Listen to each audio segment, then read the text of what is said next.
Can you tell us a little bit about what does She Speaks We Hear do? Sure. So She Speaks We Hear is an online platform bringing together the voices of everyday women with a particular focus on Muslim women. And I set this up because I felt a few years ago that Muslim women were stereotyped in the media. They were either seen as oppressed or they were seen as basically being a threat. And I really wanted to get across the kind of authentic, everyday voices of Muslim women. So I created this online platform. OK, right. And now you are concerned about what Boris Johnson had to say. First of all, should he apologise for the words he used? And what specifically do you think he said that was wrong? I think he should, in the very least, apologise for calling Muslim women, comparing them to letterboxes and bank robbers. And I think something that many people, not many people have spoken about is that this is actually a far-right meme that has been used for a number of years, especially in countries outside of the UK and Europe, like Poland and Hungary.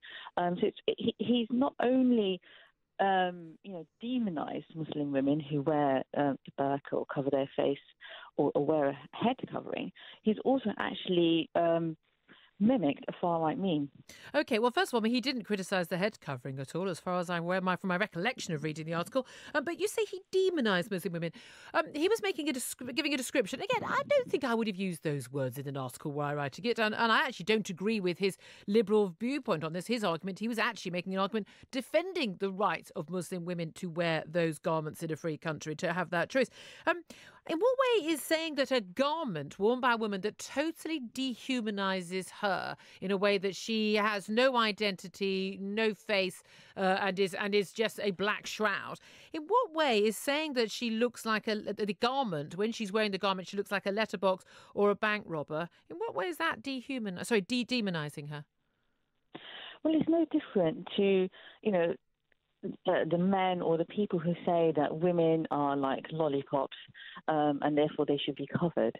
It's using language which basically reduces women. I don't know. He's talking about the garments. He's saying the women have a right to wear what they want to wear, but he doesn't like the garments and he thinks it makes them look like letterboxes. It takes away all of their individual identity. It makes them into just objects rather than people. That's an accurate description of the point of the garment, isn't it? The whole point of the garment is to take away the woman's individuality in her face.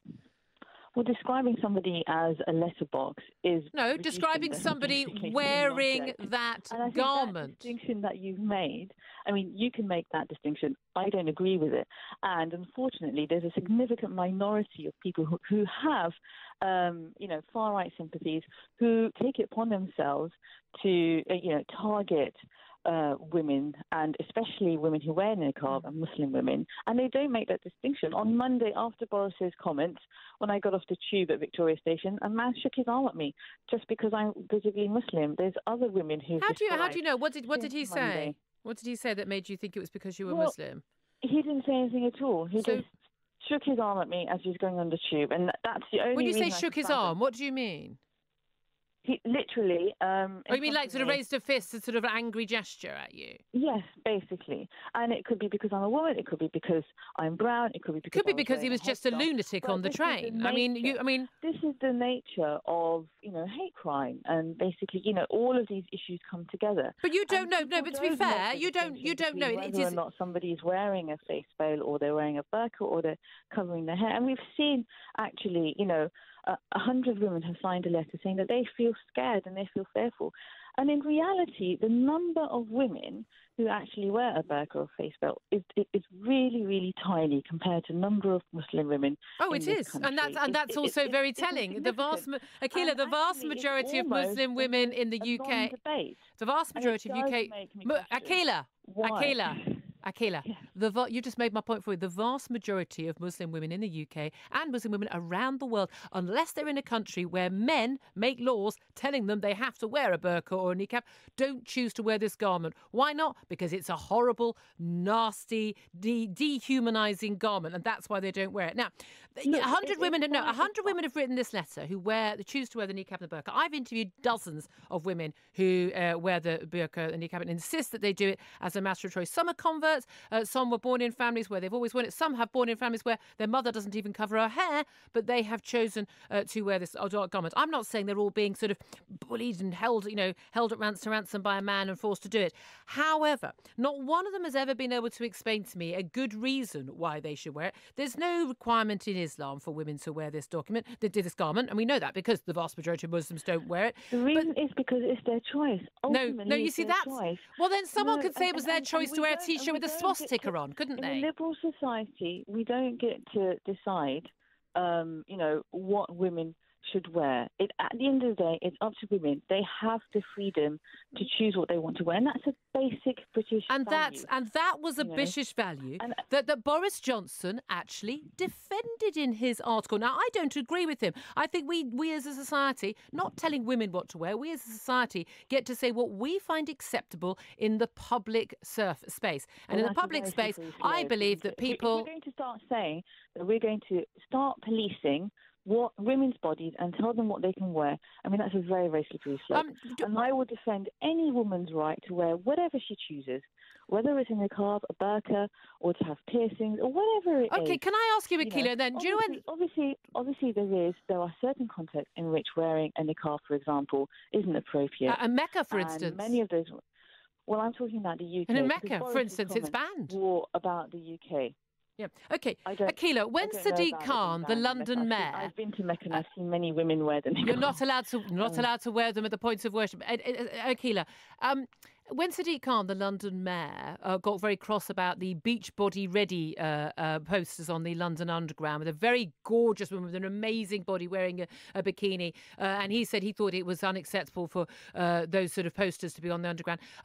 Did you defend the rights of women to be wearing a bikini and a poster on the Underground because of women having a right to choose what they wear? Right now, we're talking about Boris's comments. Akeela, you said this is all about a woman's right. Why can't a woman wear a bikini? I would defend a woman's right to wear what she wants. As long as it's not a bikini. That's my bottom line. No, I would defend a woman's right to wear a bikini. I don't appreciate, I'm a feminist, and I don't appreciate sort of being told that there are certain contexts where I wouldn't defend a woman's right. Can I just say, I couldn't care less whether you appreciate or not. I'm asking you questions. Boris's comments, war bullying, and if we don't solve the issue of women who might be forced to wear a niqab or anything through bullying, through demonising, or through banning, as Boris mentioned in his article. Okay. Yes, there is a space in which you can have a debate, but that's not how you have it. And when you have that debate, it should be led by women. Why? Especially Muslim women. Why? And it should be led... No, because you don't mean that. No. Because you're saying, look, men don't get to have a say on what happens in the public space. And you're saying, realistically, I'm a white, non-Muslim woman, so I don't get to have a say either. No, I didn't say that. I said it should be led by the women who have got the experience of it, who've got the understanding. Well, do you know what I've got the experience of, Akeela? I've got the experience of walking down streets in my local area where I come across women who are wearing the burqa or the niqab. And I can't, I have no idea who they are. I can't communicate with them. They are isolated. Yes, I have actually. I have actually. Yes, I have actually. Yes, I have, Akeela. I can't. You can't do the sort of the morning smile that you give to people that you pass. You can't. A woman choosing to wear that item of clothing is choosing to isolate herself, to ostracize herself, to be other than. That is not what British society is about. I have a right to have a say in that. The most vulnerable people in society in terms of hate crime met figures year on year are showing an increase in Islamophobic hate crime. And when you look at who is being targeted, it is women who wear the niqab or they're somehow visibly identifiably as Muslim. They're the most vulnerable. So maybe they might be a bit worried that they're going to be attacked. They don't know. I think Tell Mama, something like, out of their reports of hate crime, something like 50% of them are from women, or 50% of them from women who wear niqab, and 75% of the stats are from women. It's just not on. And I think, at the end of the day, Boris Johnson is an MP. He's somebody who was the former Foreign Secretary. He has a certain responsibility. If he wants to encourage debate, then he certainly hasn't gone the right way about it. Well, he has encouraged debate, and it would seem that the British public, by and large, agree with Boris Johnson in terms of he shouldn't apologise. And actually, they go further than him. They think he was wrong to say women should be free to wear anything they choose, even if it doesn't actually go along with British values and British societal norms, and say that there should be a ban on the burqa. The latest poll is 60%. I've seen previous polls suggesting 70% of people would support a ban. We know countries like France, Denmark, Belgium, very liberal, open countries have gone ahead with those bans. You see the mess that they've made there. I mean, more women started wearing the niqab after they brought the ban in.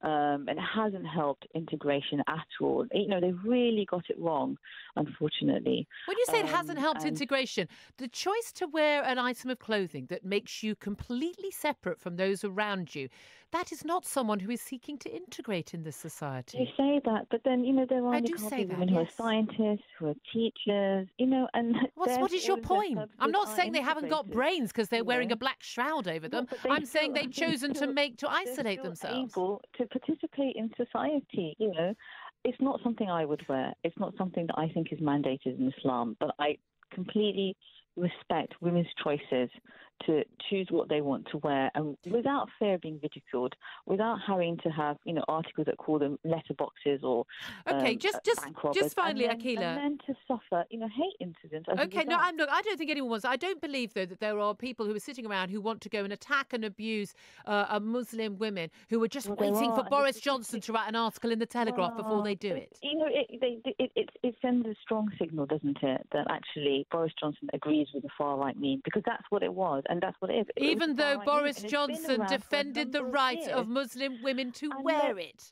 And he said he doesn't agree with a ban. Yes. But if somebody came to and there probably is, a handful of women in his constituency who do wear the niqab.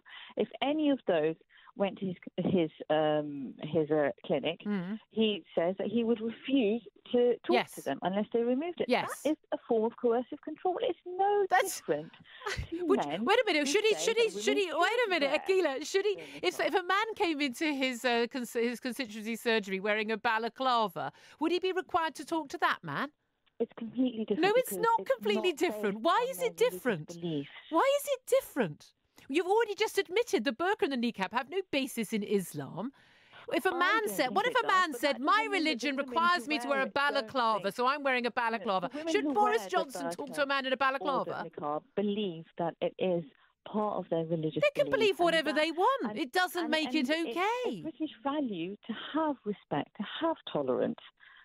What about the respect of... Okay, Akeela, what about the respect... I'm sorry, that is a form of What about the respect that a Muslim woman should show to her, for instance, her MP or anyone else, and so when they say, God, I'd like to see your face while we're having a conversation, please, that they remove the veil? That's about showing respect, but we don't expect them to show the same standards. I would say that's having a pretty low expectation of Muslim women.